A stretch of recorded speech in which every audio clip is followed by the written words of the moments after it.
Y así llegamos a la última entrevista del día de la fecha. El último es esto, la fábrica del día de hoy, en esta sección en donde reanalizamos, repensamos todo lo que tiene que ver con la industria de la música, y para eso siempre nos nutrimos de diferentes diálogos de productores, organizadores de festivales. Y en el día de la fecha vamos a hablar con el amigo BOON. Él está en Reino Unido y acabamos de escuchar Staring at the Sun. Hello BOON, are you listening me good? Are you listening me well? You are mute, my friend, You are mute.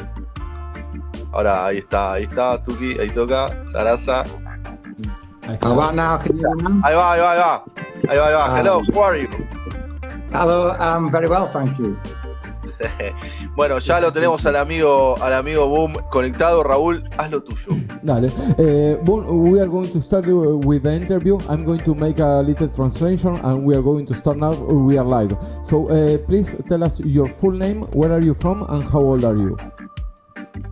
My name is Ryan Felvis, but my nickname from school is BOON, so everybody just calls me BOON. And I'm from the north of England. I'm from a place called Rotherham, but I live quite close to Sherwood Forest. And I am 44, okay. Unfortunately. No, I'm over 40, so it's okay. No problem with that. Cool. Okay. Bueno, nos dijo que es del norte de Inglaterra, está cerca de Sherwood, tiene 44 años y BOON es su nombre es Ryan Felvis y BOON es el nombre que tiene desde que era chico, desde la adolescencia. BOON, which is your first memory of you listening to music? Well, that's a good question. I would say my granddad was in an Irish folk band. He used to play the tin whistle for traditional Irish music. And when I was a little kid, I'd go around his house and he'd always give me a pound coin and then play tin whistle for me. And that's one of my earliest memories, and they were really good. So that sparked my ears off. Beautiful story. Nice. Bueno, le estaba preguntando cuál es su primer recuerdo escuchando música y lo que él... Manu, ¿se me escucha bien? Espectacular. Perfecto. Mejor que antes. Perfecto, sigo entonces. Lo que nos estaba contando Ryan, que su primer recuerdo escuchando música es el abuelo, que tocaba en una banda tradicional, de música tradicional irlandesa, y bueno, él iba a la casa, le daba un pound, le daba lo que sería ahora €1, y bueno, se ponían a escuchar música. Tocaba la flauta, creo que es como si fuese un bagpipe, una flauta tradicional irlandesa. And BOON, which is your... gaita, ¿será? Sí, una especie de gaita, una cosa así, sí. And which was your first instrument and which was the first song that you learned? Ooh, another good question. Well, guitar for me. I've always played guitar from being about 10-year-old. And the first song I ever learned, maybe, I'm going to say the riff from Message in a Bottle is the earliest one I can remember. It's a good technique for stretching your fingers and getting your hands strong. Wow, The Police. I'm a big fan of Sting. Beautiful. Oh, yeah, very talented, very good. Yeah. Sí. Bueno, le pregunté cuál fue su primer instrumento y la primera canción que tocó, si se acordaba. Bueno, y el primer instrumento es la guitarra. Dale, que sos bajista. Sí. Bueno, Manu wants me to tell you that I'm a bass player. We always fight with Manu about that. I'm a big fan of Sting, really. And, bueno, y dijo que tocaba la guitarra. No hay problema con los bajistas, Manu. Nadie tiene problemas con los bajistas. Nobody has any problem with bass players. Nobody. No, everybody was the bass player. Thanks for that. Ahí está, todos nos aman, Manu. Thanks for that. Sí. Y bueno, lo que estaba contando, que a los 10 años empezó a tocar la guitarra y la primera canción que aprendió fue Message in a Bottle de The Police, que es bastante complicada, así que empezó con un nivel bastante alto. And BOON, are there any places to study music for free in your region, or you have to pay? Ooh, that's another good question that I don't really know the answer to. There's I studied at music college when I was younger, and that was free. So I think you can do, but there's also places you can pay. But That's not a very good answer, is it? I don't know. It's okay. Bueno, le pregunté si había lugares para aprender música gratis y lo que nos estaba contando que en el colegio sí, uno toma clases de música, pero después si quieres desarrollar la carrera o si quieres tomar clases fuera del colegio hay que pagarlo. And can you tell us how was the first time that you play in public? You're really good at these questions. You've done this before, haven't you? The first time I ever played in public would be at the WAF Folk Festival, a big venue called Montgomery Hall that held about 800 people, and it was a 3-day festival. And we were at school when we first ever band, and we just played covers. And I think I played like Purple Haze and stuff like that, and I got a write-up in paper shortly afterwards, and my music teacher went and put it up all around school, and it just said, a little surprise, some of the finest guitaring I've ever heard. I used to go to Pope Pius School, so yeah, that was a good first gig. It's been downhill ever since. Wow.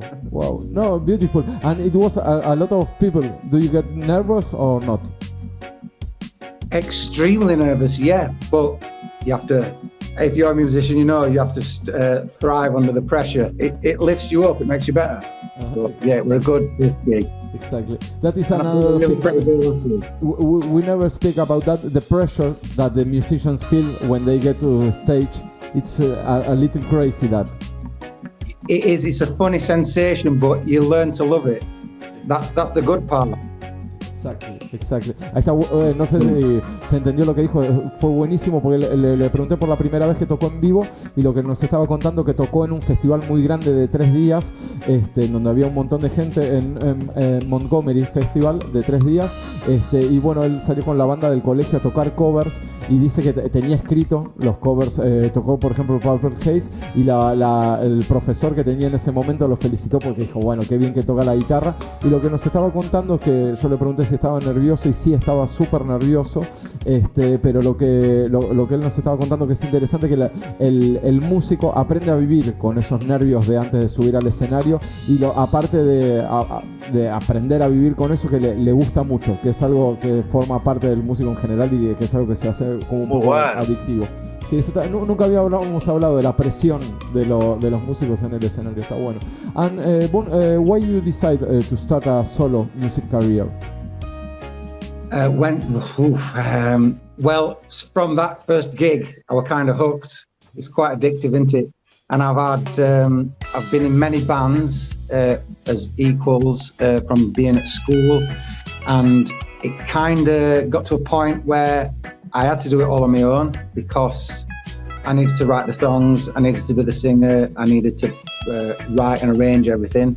So it weren't really a choice, it was just, I have to do music and nobody's going to do anything for you in this world. You have to forge forward and just go for it. So yeah, I've been solo for quite a long time. And you feel much differences between being in a band and solo? It's really different? It depends. Well, yeah, because you're doing everything on your own. When I were in a band with my friends, we'd all chip together with the money, we'd all take equal responsibility, and now everything's on my shoulders. So I have to organise everything, pay everything, get the professional musicians in to help me, pay for the studio time all on my own. So yeah, it's more difficult, I'd say, being solo, but maybe more rewarding in another way, because I'm the boss man, they have to do what I tell them. Okay. Bueno, nos estaba contando, yo le pregunté cómo fue el paso a la carrera solista y dice, bueno, que había tocado en un montón de bandas, pero bueno, decidió hace ya mucho tiempo empezar una carrera solista porque necesitaba hacer su propia música, o sea, sus propios arreglos y armar sus propias canciones. Y lo que nos estaba diciendo también que es muy interesante que en una banda es como que todos, por ejemplo, ponen dinero para los ensayos o para las grabaciones. Él en este momento está asumiendo toda la responsabilidad, o sea, está poniendo el dinero para contratar a los músicos, para los lugares y para las grabaciones, y dice que bueno, que es más difícil por un lado, pero también el reward, o sea, la recompensa también va toda para él. Entonces es una satisfacción tener esa recompensa después de todo el trabajo que hace. Boon, some months ago, you released your first single, Stare at the Sun. How was the recording process of that song? Well, first off, I haven't quite released anything yet. I was planning on doing it the 1st of March. Okay, sorry. It's okay, no problem. It's just because there's been a few things that's gone off in the industry. So I've been advised not to do anything until I've got a team around me and then a big push.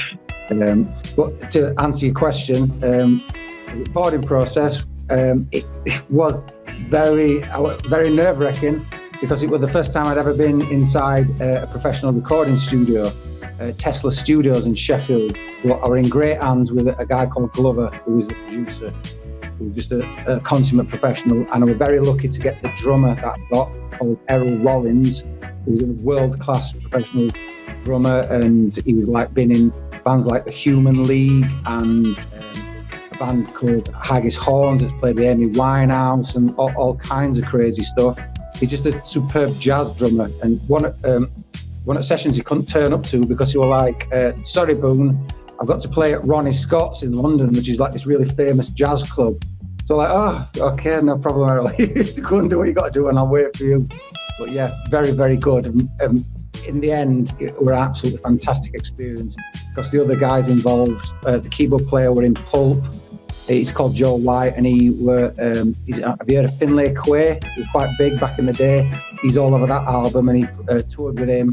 Same with the bassist. They're all like world-class musicians. I was very lucky to get.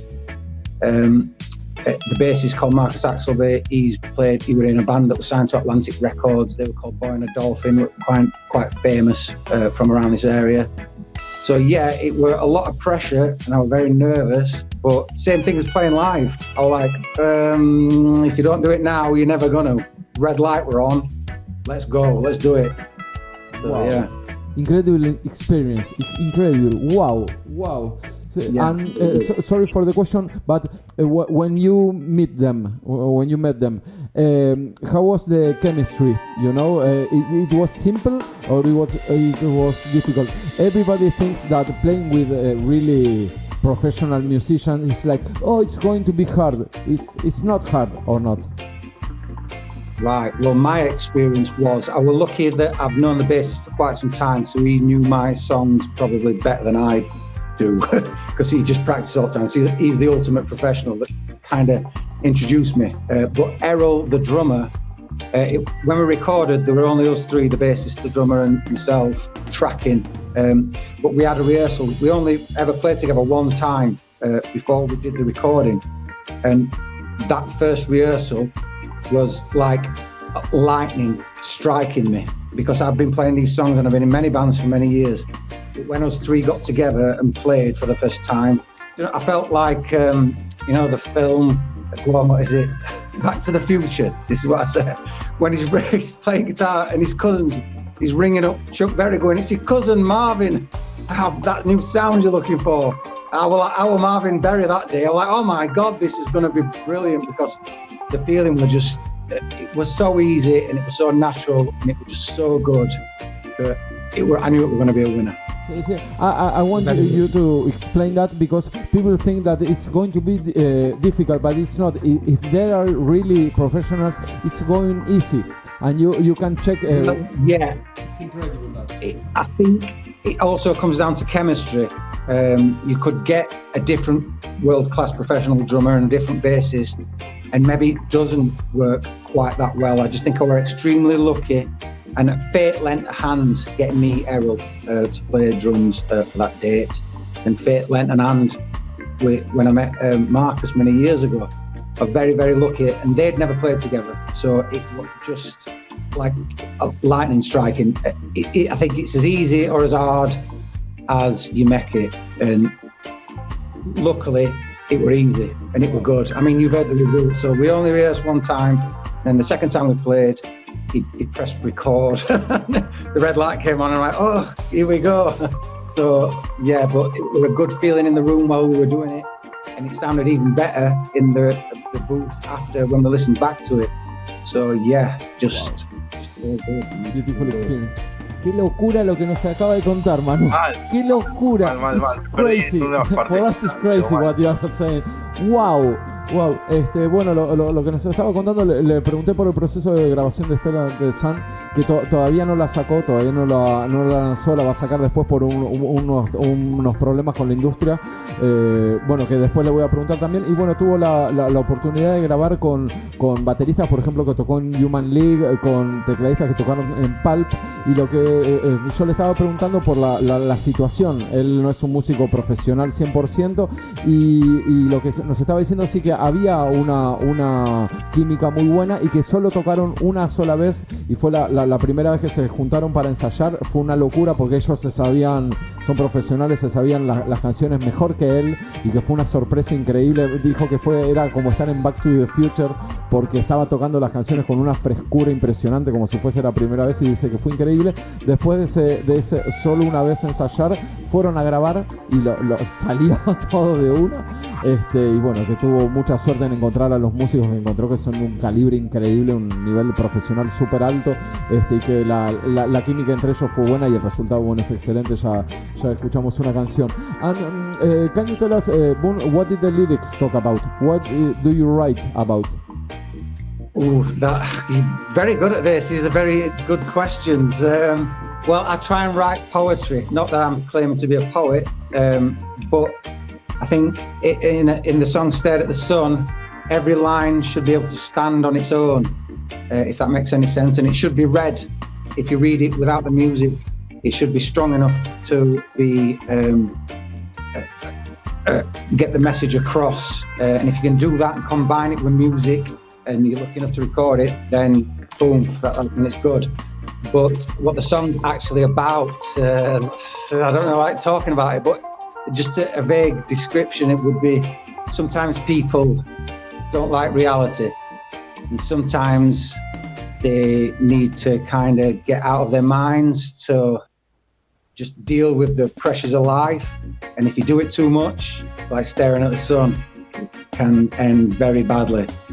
So yeah, I'll be as vague as that. That's okay. No, it's okay. Bueno, le estaba preguntando por las letras que él suele escribir, y lo que nos estaba contando es que trata de escribir poesía. Él escribe poesía, y que uno, si lee la letra de las canciones, son un poema que puede quedar afuera de la canción y también tienen sentido, que suele ser cosas de la vida diaria y de las presiones y lo que cada uno siente, y de lo que puede pasar. Por ejemplo, si te quedas mirando al cielo, al sol, y no haces nada con tu vida. Y bueno, me parece que lo importante de lo que dijo, que también cuando eso se combina, ese tipo de poesía que escribe él se combina con la música, dice que suele haber un mensaje que él intenta que la mayor cantidad de gente lo reciba. And can you tell us, you write first and then the music, or it's a mix? It's a mixture, it's different. Sometimes I write the lyrics first, sometimes I write but I'm always writing music, I'm always writing lyrics, and sometimes it seems to fall hand in hand. Sometimes it's just all out in one. So yeah, there's no formula to this, I don't think.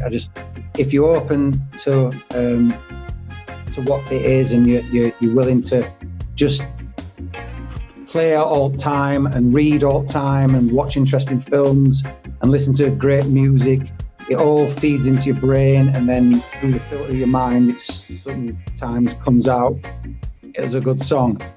Not always, but hopefully that's what you're aiming for. Exacto. Bueno, le preguntaba si había escrito primero la música y después la letra, pero dice que no, que es una mezcla. Él está todo el tiempo componiendo porque ve cosas diariamente, lee, se informa, ve muchas películas, y entonces eso es algo inspirador para escribir, así que está permanentemente escribiendo, y dice que muchas de esas inspiraciones se traducen a veces en buena música, y hay veces que no están así. Boon, how do you define your music?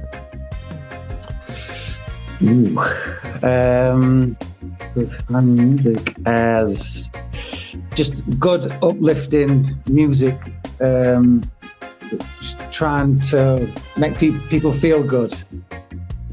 sometimes make people feel bad. I don't know. Just try and convey some emotion, because we're all human, aren't we? We all kind of feel the same. So yeah.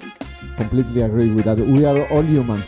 We are all humans. Perfect. Bueno, le pregunté cómo define su música, y lo que estaba diciendo que es una música que trata de hacer bien a la gente, de sentirse bien, aunque hay veces que no lo consigue.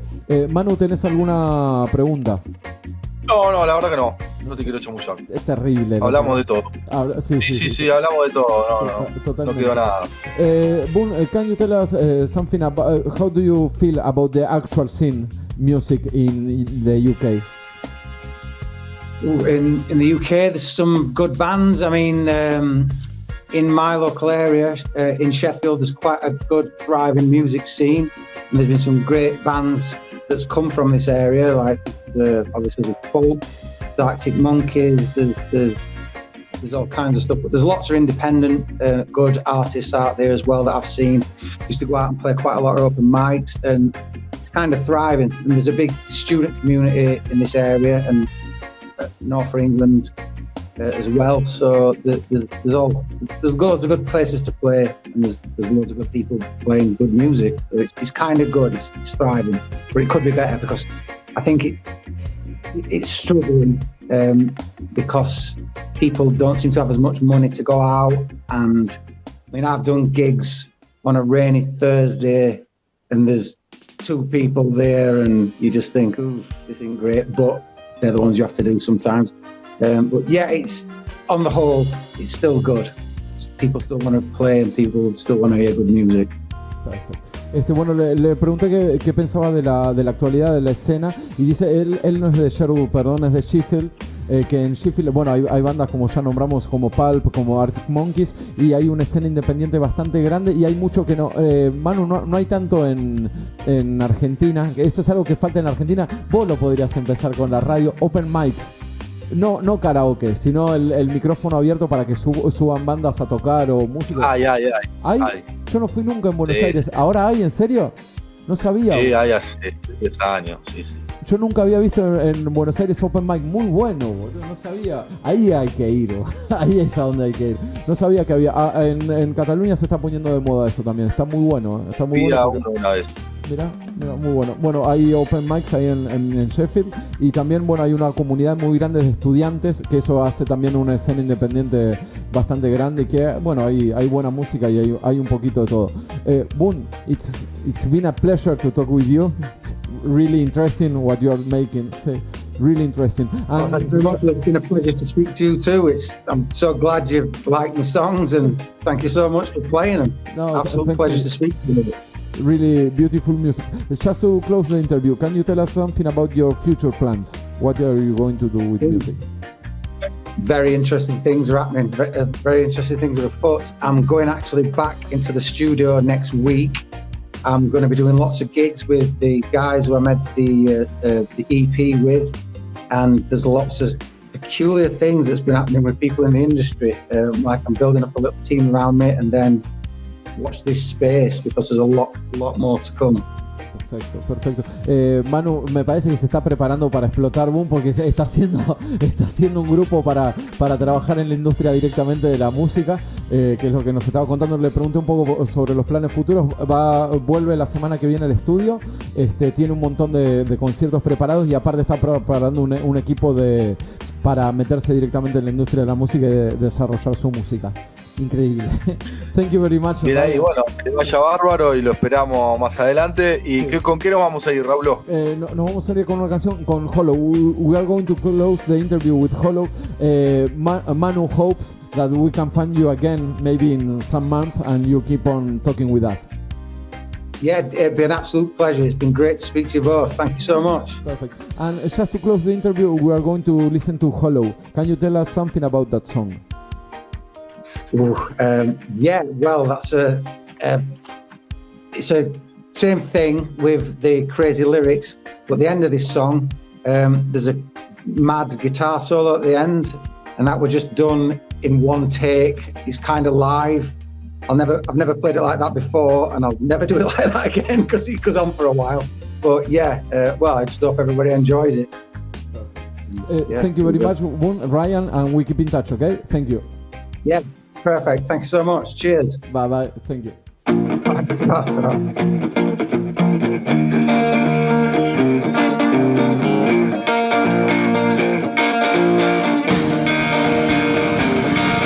the rise, on the seam, on the back of your dream, through your eyes, through your hate, how they burn at your gate. For the light, for the show, deal was made long ago. For the soul that you sell, to burn harder than hell. Blood like winter snow,